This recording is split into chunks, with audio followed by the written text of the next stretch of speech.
what we are now finding that calorie definition is not enough to satisfy the citizens of India. They feel that even the poorest person should have more than that, and that is a reflection of how better off India has become. Yes, because when the definition was first adopted, yes, that was very generous way of looking at poverty, and it's a very welcome thing that we are adding health care, clothing, why don't we? School education, things like that, and so eventually we will get a better definition. But that doesn't mean that the plan that the 36 rupees is 32 rupees is a dishonest definition. No, it's not dishonest. It is one definition of poverty. Not dishonest.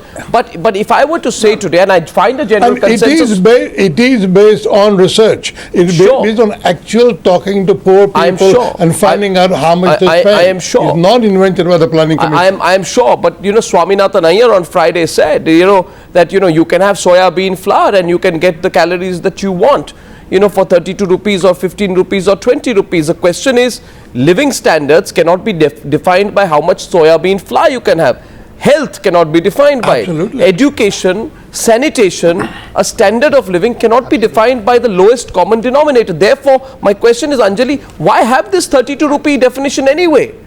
If it is not a practical definition, why is it there? And in fact, it is a practical definition. And in fact, we might say that this is an academic exercise, but the fact is that on the ground today, the people who are actually able to access government schemes and benefits of those schemes are people who are decided on the basis of these figures, of these poverty lines. We have targeted systems. We don't have universalized systems for delivering basic services, and that is the reality. And in fact, that is where there was a problem even with what we heard today from the Planning Commission. We are still not talking about universalizing basic services like food security. We are still not hearing about universalizing basic education, health, and that is a real concern. The fact is that as long as there is targeting of any kind, it is really going to be the most vulnerable, the most marginalized people who really deserve to be in this social security net the most, who are going to be left out, and that is that's the ground reality in the country today. Manisha. So in a sense, the people who really deserve to be in the below poverty line category deserve to get BPL cards are the ones who are always left out, because there is either patronage or there is corruption, there's leakage.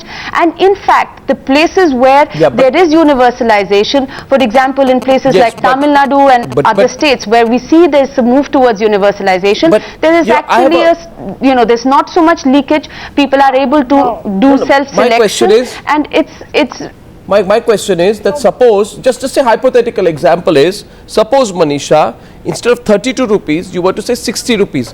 Instead of saying about less than 5,000 rupees a month for a household of 5, you were to say 8,000 rupees a month for a household of 5. And also link it to poverty alleviation schemes, then it would be an incentive for the government to work towards better implementation of the poverty alleviation schemes, so that the money actually goes to those it is targeted and aimed at.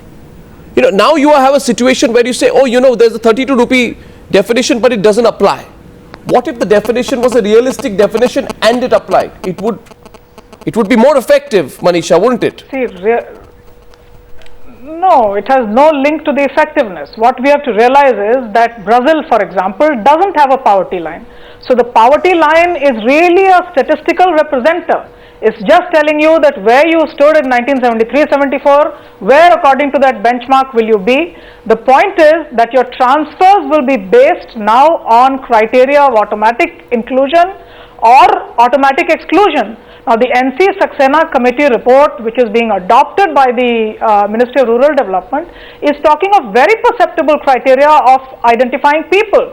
So you don't really go into the field with Montek Singh Ahluwalia's or Planning Commission's norm or that poverty line. You don't go finding people who have so much money in their pockets. That's not the way we are going about it. The whole exercise of identifying the poor is finally now a far more, as Lord Desai said, and as the points that Anjali is making, is a far more humane exercise now. And I think there we will have to wait to see what the results of the survey are. We are finally going to automatically include, as Mr. Jadhav said in the press conference today, almost 46% of the rural population is going to be automatically included. Over and above that, the entire rural population will be entitled to something more. The whole decision about who else are going to be given the transfers is now going to be left to the ministry concerned, which in this case is going to be the Ministry of Rural Development or to the state government. Well, what you are seeing today is that the money will not flow through the sluice gate of a BPL definition. I think that's what I can see really is a dismantling of the license permit Raj in BPL money transfers.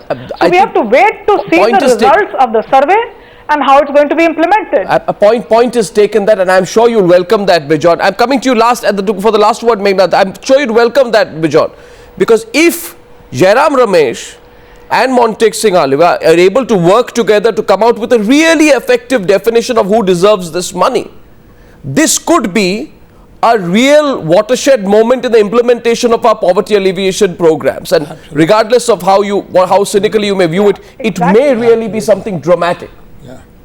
It may be the game changer. Absolutely. Bijon. No, Arnab, it's not being cynical. It's our 27 years of experience in terms of delivery mechanisms which are there in our country. You see, I admire the process. I really feel very happy about the process which is going to be thought out and brought forward. What I'm only worried about is the identification issue. You see, whether that mechanism is going to be really efficiently taken up so that the real beneficiaries will get targeted and they will really be there who needs the help the most. And what we have found out in our experience of 20 years of governance is that the people who don't deserve it, they get identified, and the people who really needs to be identified, they don't come up and they are unable to speak up, and nobody is making sure that they get included. Well, I think there need to be audits. I am definitely very optimistic. Well, I'm sure they will all do a great job. But I will wait and watch, till at the end what happens out of this team of Jairam Ramesh and Montek Singh Ahluwalia. Well, I think Lord Desai, there should be audits, because there's such colossal amounts of taxpayer money being used there. There need to be really strong audits, about where the money is going. Absolutely.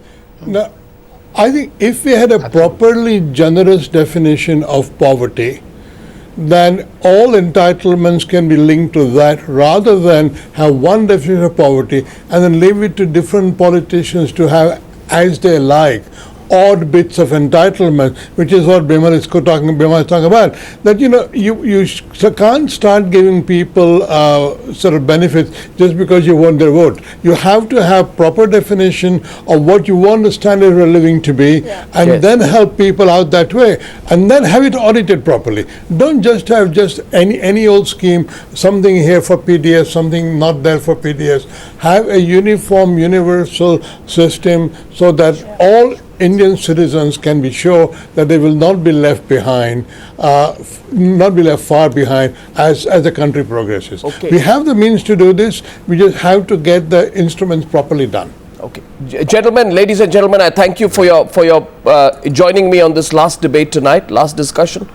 And as I wrap up, to those pictures of Jairam Ramesh and Montek Singh Ahluwalia sitting next to each other to resolve a row that consumes so much attention. Jairam Ramesh in deep thought, Montek Singh Ahluwalia explaining. The question goes out tonight: has the row been resolved? Was this a row that was avoidable? Was this simply about explaining facts, or has there been somewhere a strategic retreat by any one side? Let's hope things move forward and we get more realistic in days to come. Thank you for watching the News Hour tonight. I'll see you again tomorrow. Good night and goodbye.